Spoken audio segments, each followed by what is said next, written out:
જે રીતે ગુજરાતની અંદર ધોરણ 10 અને 12ની બોર્ડની એક્ઝામ્સ આજથી શરૂ થઈ ચૂકી છે, ત્યારે સુરતની અંદર પોલીસ વ્યવસ્થા જે છે તે રાખવામાં આવી છે, કારણ કે વિદ્યાર્થીઓ ટ્રાફિકની અંદર ખાસ કરીને અટવાય તે માટે જે તમામ જે વ્યવસ્થા છે તે રાખવામાં આવી છે।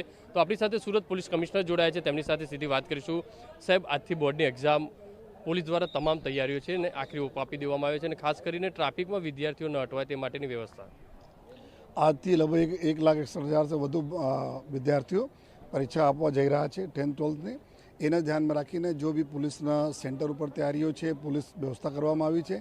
સાથોસાથ જો એ અમે લોકો જો એ અત્યારે જો શહેરમાં ઘણા બધા જગ્યા મેટ્રો અને બ્રિજના કામ ચાલુ છે, ડાયવર્ઝનો ઘણી બધી જગ્યા છે, એના ધ્યાનમાં રાખી આપણા કોઈ વિદ્યાર્થીઓ ફસાય નહીં એના માટે અમારી 2 વ્હીલર ટ્રાફિકની ટીમ, 4 વ્હીલર અને 112ના જો PCR છે, આ બધાના અમે લોકો આ રીતે ગોઠવેલ છે કે કોઈ પણ વિદ્યાર્થી ફસાય 112 નંબર ઉપર જાણ કરે અથવા અમારી જો હેલ્પલાઇન છે ટ્રાફિકને એના ઉપર જાણ કરે। ટીમો રેડી છે, તાત્કાલિક એના સેન્ટર તક અમે લોકો મૂકી આવી જોઈએ એવા બધા પેરેન્ટ્સને વિનંતી કરીએ છીએ। અને સાથોસાથ જો આ પરીક્ષા એક એવા સમય હોય છે બાળકો બહુ સ્ટ્રેસમાં રહે છે, તો બાળકોને બી અમે લોકો રિક્વેસ્ટ કરી, સૂચના આપી કે એકદમ બિલકુલ ટેન્શન ફ્રી એક્ઝામ આપજો, ખૂબ સારા રિઝલ્ટ આવશે। પેરેન્ટ્સને ખાસ કહીને કે તમે વધુ પડતા બાળકોના બહુ પ્રેશર નહીં નાખો કે તમે એટલા માર્ક્સ લાવો એટલા માર્ક્સ લાવો, બાળકો ખૂબ સરસ કરશે।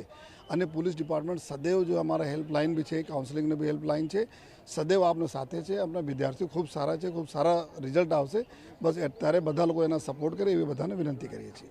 જે રીતે દ્રશ્યોની અંદર જે રીતે બતાવી રહ્યા છે તે પ્રમાણે અત્યારે જે વિદ્યાર્થીઓ છે તે કેન્દ્ર ઉપર આવી રહ્યા છે, અને પોલીસ વ્યવસ્થાની વાત કરીએ તો તમામ કેન્દ્રો પર પોલીસ બંદોબસ્ત પણ ગોઠવાયો છે।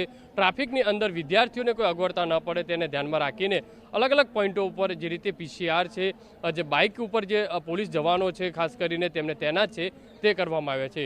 કેમેરામેન સંજય ચંડલ સાથે બલદેવ સુથાર, TV9 સુરત। આજથી 10મા ધોરણની 12મા ધોરણની એક્ઝામ્સનો પ્રારંભ થાય છે, ત્યારે મોર દેન જે 1.5 લાખથી વધારે એટલે 1,61,000 જેટલા વિદ્યાર્થીઓ પરીક્ષા આપવાના છે, એના માટે તંત્રે ખૂબ મહેનત કરીને તૈયારી કરી લીધી છે। આમાં જેટલા ટ્રાફિકના ઇસ્યુઝ હતા એ પોલીસ સાથે મળીને સોલ્વ કર્યા છે। સાથે સાથે જે એક્ઝામ સેન્ટર્સ ઉપર જે બેસિક સગવડો છે એમાં CCTVથી લઈને જે બીજી પણ સુવિધાઓ છે, કંટ્રોલ રૂમ ઉભારવાનું હોય એ બધી જે વસ્તુઓ છે અમે કરી લીધી છે। એટલે ખૂબ પારદર્શી પ્રક્રિયા એમાં થાય, છોકરાઓને કોઈ સ્ટ્રેસ ના આવે, એમને કોઈ બીજું કોઈ ઇસ્યુ ના રહે, એના માટે અમે બધી તૈયારી કરી છે। ઉનાળો આવી રહ્યો છે તો કઈ રીતે મેડિકલ વ્યવસ્થા કેવી કરાવી? એ પણ દરેક સેન્ટરથી અમે જે મેડિકલની પણ જેટલી વ્યવસ્થાઓ છે એને ટાઈઅપ કર્યું છે, એની સાથે એને એટલે કોઈ પીવાના પાણીની વ્યવસ્થાઓ હોય કે સ્વચ્છ સેનિટેશનની વાત હોય, આ બધા જ વસ્તુ જે છે ટાઈઅપ કર્યું છે આપણે, અને એના લીધે છોકરાઓને કોઈ અગવડ નહીં પડે એની પૂરતી તકેદારી રાખી।